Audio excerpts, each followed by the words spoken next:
Patrice, welcome to the feed. How are you? I'm so happy to be here. I'm Great. so happy we were able to get together. We're here in your new facility in West Vancouver. You and I were going to get together in December.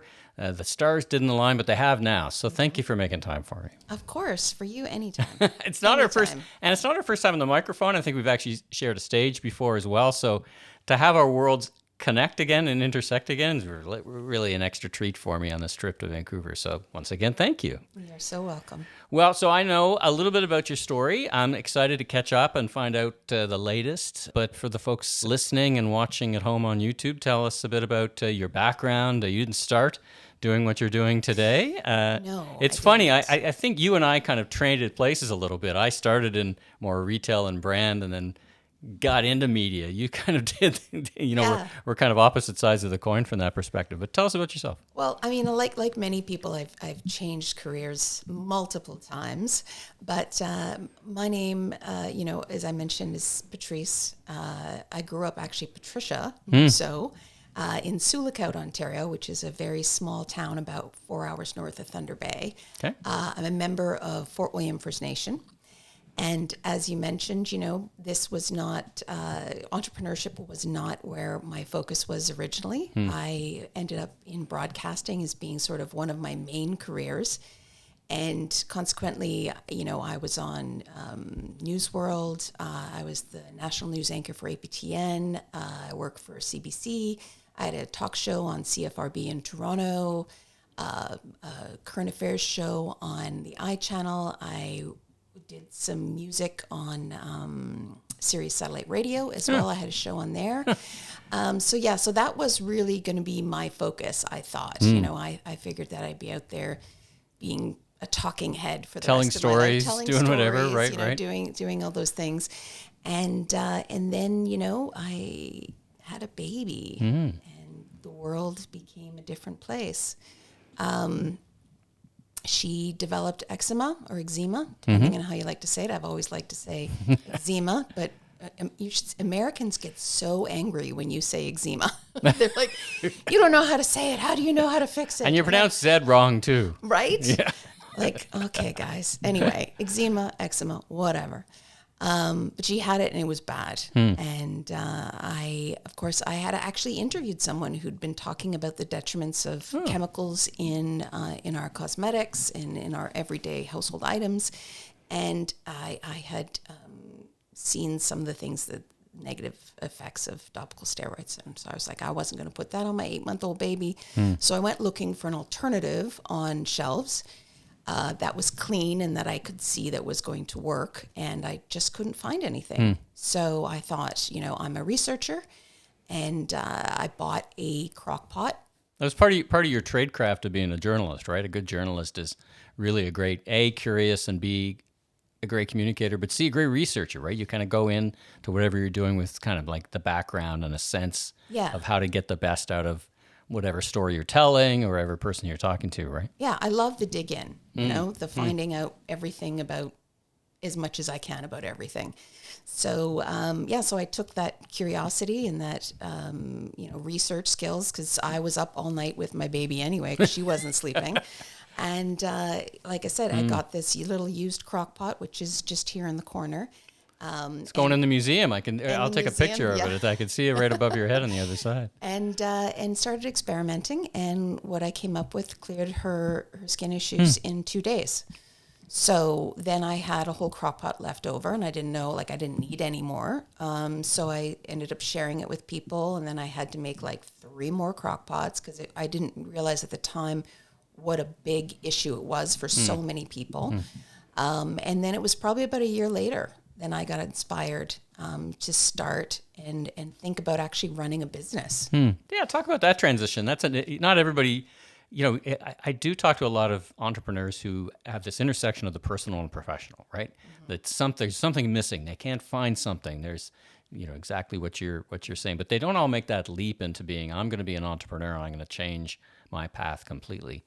Was it the fact that you saw there's such a good market opportunity? What was it that pivoted you into being an entrepreneur? So not an easy journey, by the way. No, be not at all. an And I mean, entrepreneur? I didn't know anything. No, no one in my family, in my background, in my community were entrepreneurs. Like I knew nothing about running a business. In fact, it was never something that I thought I would be something that I would want to do. Just because my perceptions of business was very stereotypical, I guess.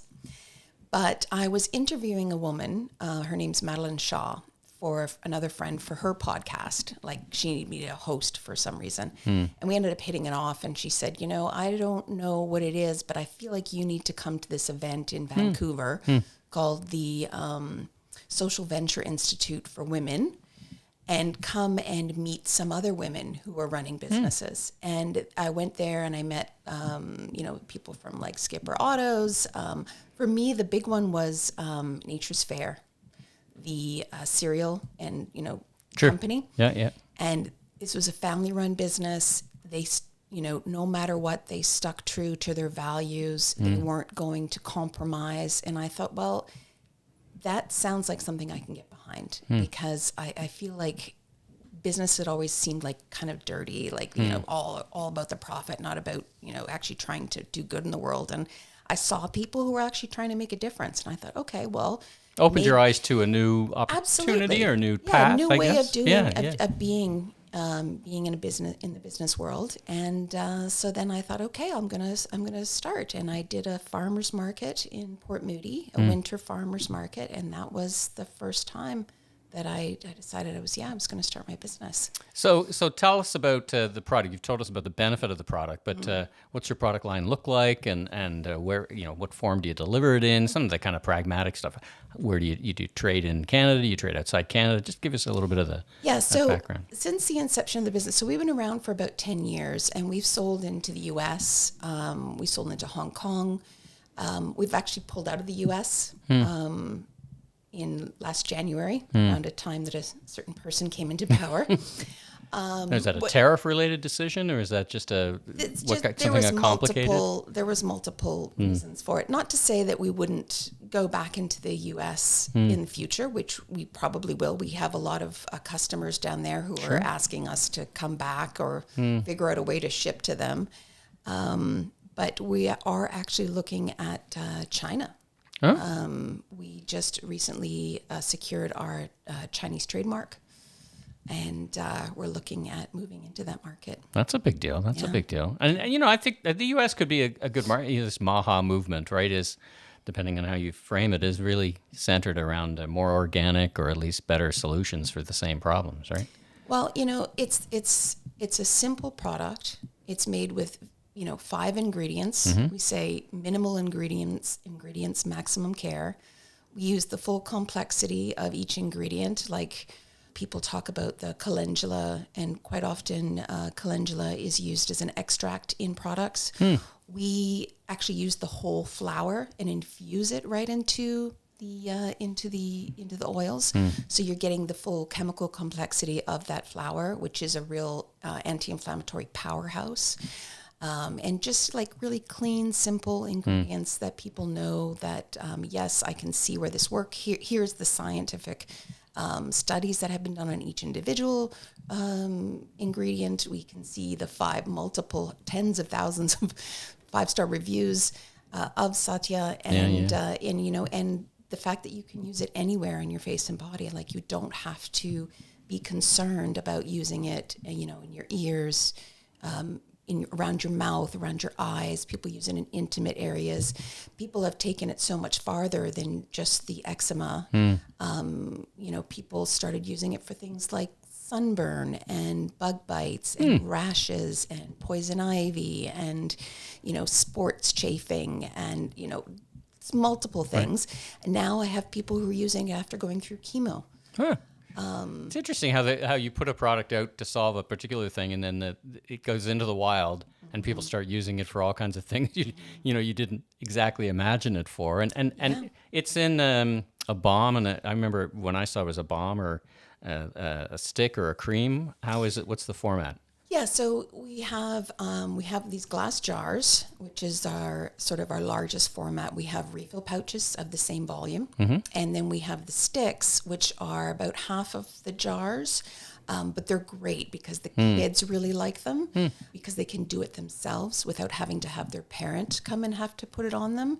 They can rub it on themselves. They're also really great for the face, especially, as I mentioned, around the eyes. Yeah. And everything is refillable. We have our small travel tins, which people love to just keep in their pocket and have handy, it for right? everything. You know, they're out skiing. They've got dry face, dry lips. You know, you're in a plane, whatever.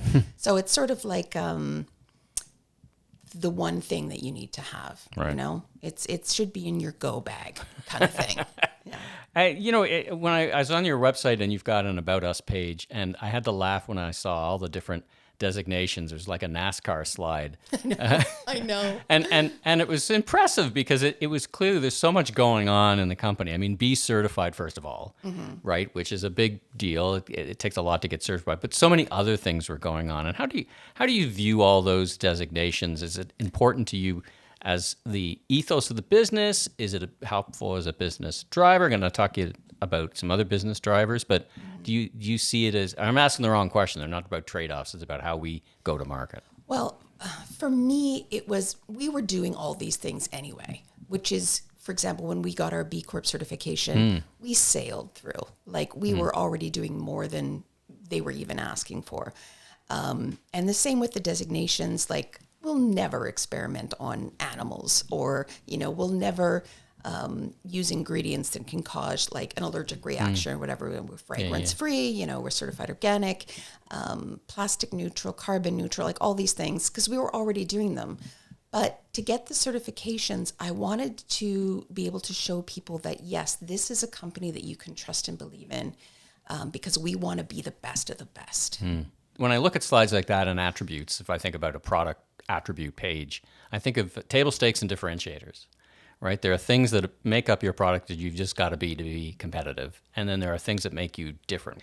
When you think of all those different things in your product line, you know, you're an Indigenous foundation, you're breaking through, you're one of the first, I think, in Canada, right? In terms of a brand. Yeah, I believe we're actually the first Indigenous brand to ever be on Shoppers Drug Mart shelves. Wow. Yeah. Very impressive. So do you find that as a differentiator for the business that is material for it? Is just the ethos of the business? That we're First Nations. Well, it kind of, that's one of the things. That's a big thing. Yeah. But all those things together, do they all work? And being a First Nations business? I don't think it actually. I mean, I think people appreciate knowing that, you know, who we are as a company, as a person, Sure, and sure. sort of the extrapolation of what our values are.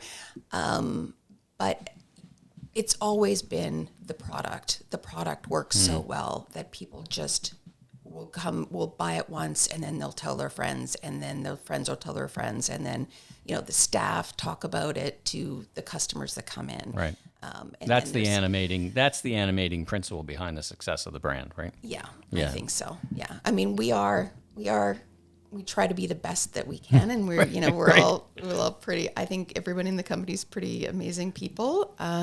But yeah, it's the product. It's so great. It works so well. Let's talk about the facility we're in here today. So and it's kind of a way for me to get to, you know, from you in a kitchen to a team, and we all build teams in kind of different ways. And what's that been like for you? Kind of like that graduation. We're in this lovely facility here, and so that's clearly a step forward for everything from making it from a kitchen into getting it co-packed or whatever. But how do you think about those things, and how do you think about building a team?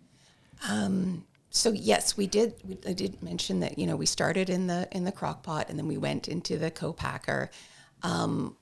Coming back now to being able to produce everything ourselves in a site licensed, Health Canada approved facility gives us so much more control back. Just not only to be able to you know what's going in the product and how it's being prepared, but also to be able to meet demand. That's been a major issue. You know, we do like some sort of media and we sell it across the country in like 2 days, and then that's a lost opportunity because now we have no inventory. Right. So it doesn't keep us chained to somebody else's agenda. Because you might be in 3 runs later in the co-packer, right? They're not ready to, you're somewhere in the queue. Yeah. Whereas now you can respond much quicker. So Yeah. so let's talk about building the team. For you, the difference between being the solo entrepreneur and having a team, what lessons have you learned and as you've built that? I mean, I love working with moms. Like, honestly, just getting stuff done in like a short period of time, being very focused and committed. As an entrepreneur, you're quite vulnerable. And when people come in, you really need help. And it can lead you to being maybe more open than you should be with people who want, say, a part of your company or, don't do the work that they're required to do, but you're a nice person, so you're going to give them a break a little bit more over and over and over. Like, it's not to say that you can't be friends.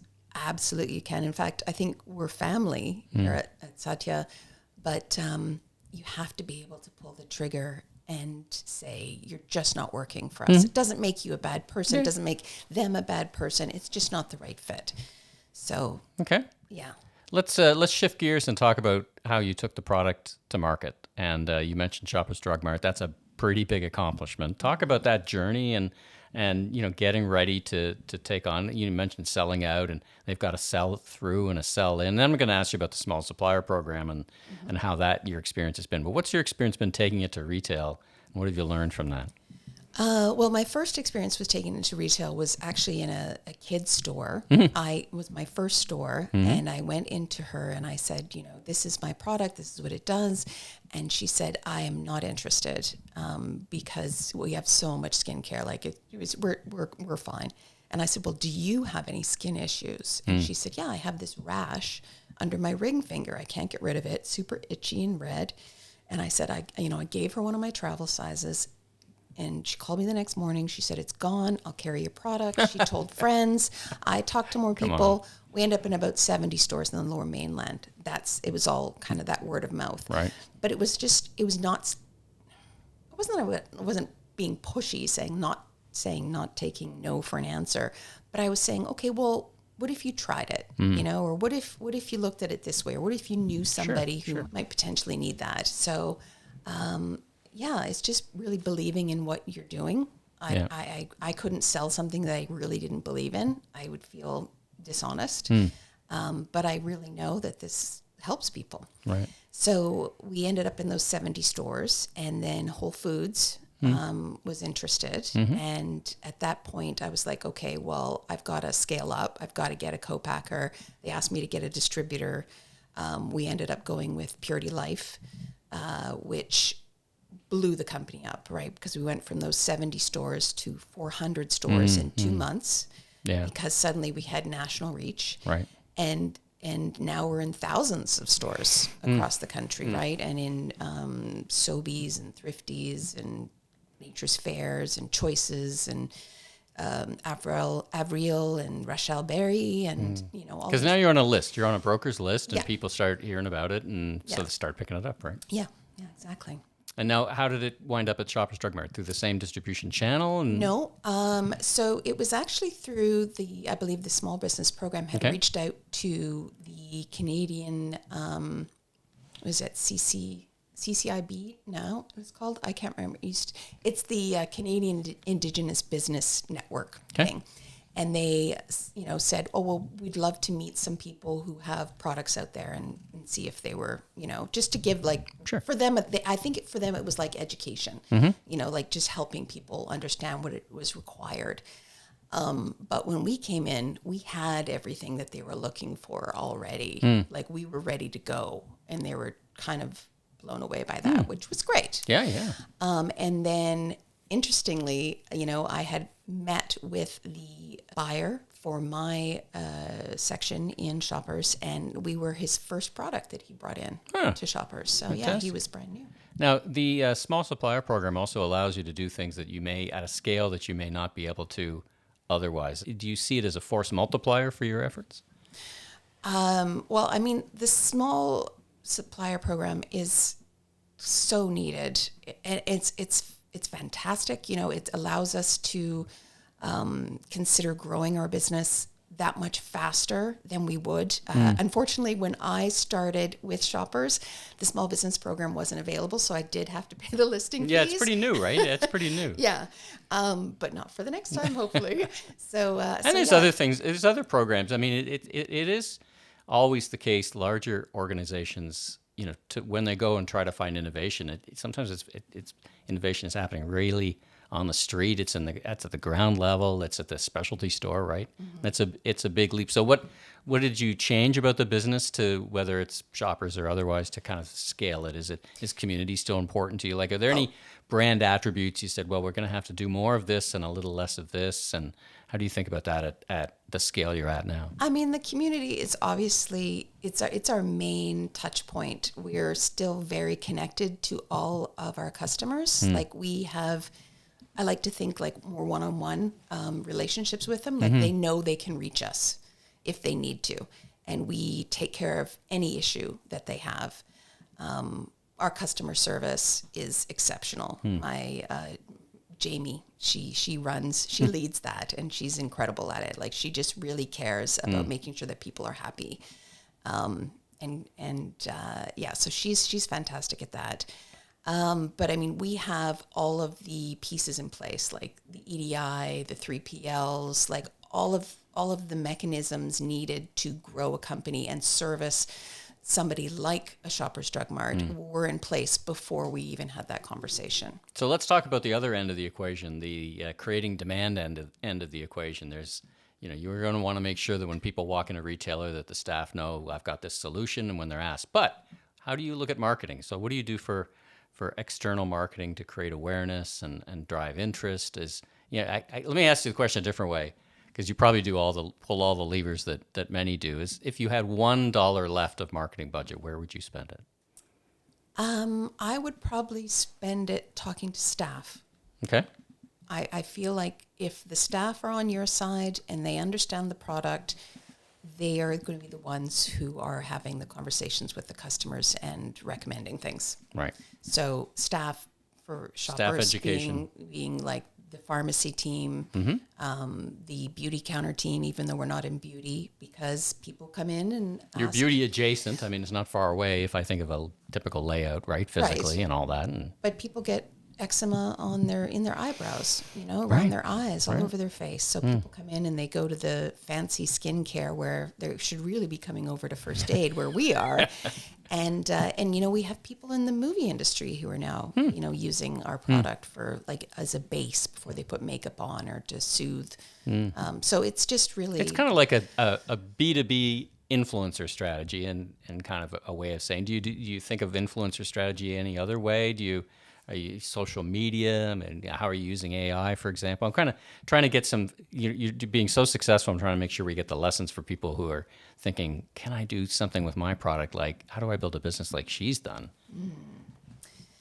But in some ways it's interesting, because by the fact that you're like, well, I'm not sure what I do there, it hasn't been a big focus of yours. The focus has been on the trade, great product, yeah. to the trade, manage the customers and help them share their experiences. Yeah. I believe that you can build a business over a longer period of time than we're being encouraged to.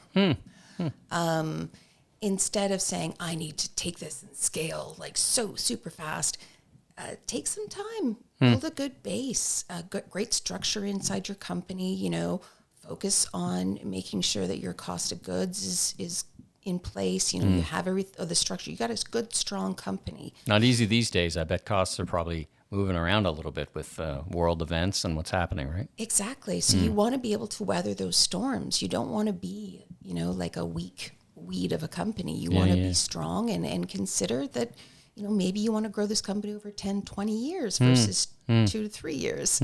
I feel like people are just in it trying to make that quick buck. So your advice to fellow entrepreneurs would be, think farther out than you think of scale in terms of years and even a decade. And what would the point of arrival look like? Yeah. In other words. Yeah, and what continues on? I mean, do you sell the company? Do you give it to your family? Do you give it to your community?